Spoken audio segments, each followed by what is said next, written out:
I got a quick question. That story about like losing 85% of your agents and business partners, what do you do differently to maintain relationships with referral partners, agents, where you can be an open book and give them all this information, but confidently know that they're not going to necessarily go anywhere else? One of the things we did was we took a very specific step.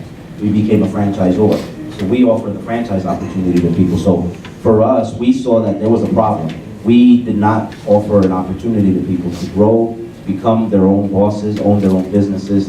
And it's not every business needs this. We needed it because in the brokerage business, the natural thing for people to do is to learn the business, work it for a couple years as a salesperson, become a broker, and then maybe want to open up their own shop. At the very least, they want their own team. So we said, let's offer an outlet where people can open up a shop and have their own team where we can still profit share and they can still benefit from everything that the brand offers and all the tools, and they don't have to leave, they're just an extension of the brand.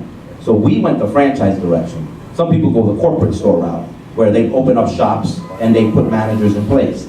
But that can work, and it works often pretty well. But sometimes some people don't want to manage, they want to own. So franchising helped us in that respect, but in order to retain a team, you have to kind of understand that there's going to be turnover no matter what, because it's just, especially in sales. If you're talking sales-based businesses, it's hard enough to recruit somebody that wants to do a job that they have to learn, and they sort of have to, not make any money for a specific amount of time, or at least generally that's the trend, unless they're a superstar, right? So you have to know that there's different type of people that you're going to surround yourself with, and sometimes we have these conversations and we put sort of like employees or salespeople into 3 different categories. We compare them to animals. So I'll tell you what I mean by that. There is, we call it the stallion, the camel, and the mule. So, you have to learn to identify what you're working with. Some people are stallions, naturally talented. You slap it once and it runs. It can go up the mountain, it can be in the hot, in the heat, in the cold, looks great, and it's very versatile. You have the camel.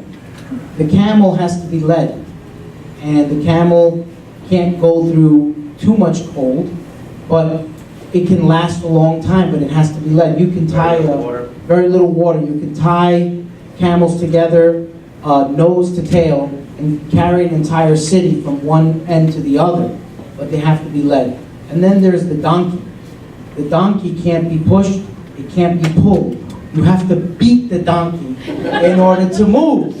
So you'll have employees and people that work. But the donkey will carry a whole city. Yeah. And it will work, and it will climb a mountain, and it will go in mud, and it will go in water, and it has no problem in the heat, and it'll work in the snow, and it'll have sandbags on its back. But you gotta beat that thing. You know? And some donkeys think they're stallions. And so, so you have to learn to identify. And sometimes the donkeys can convince you that they're stallions. So they're like, I'm not a donkey, I'm a pony. Just train me a little bit and I'll turn into a great stallion. Wait, are we talking about business or all of my relationships? Oh. So yeah, you have to kind of learn to identify with those characters.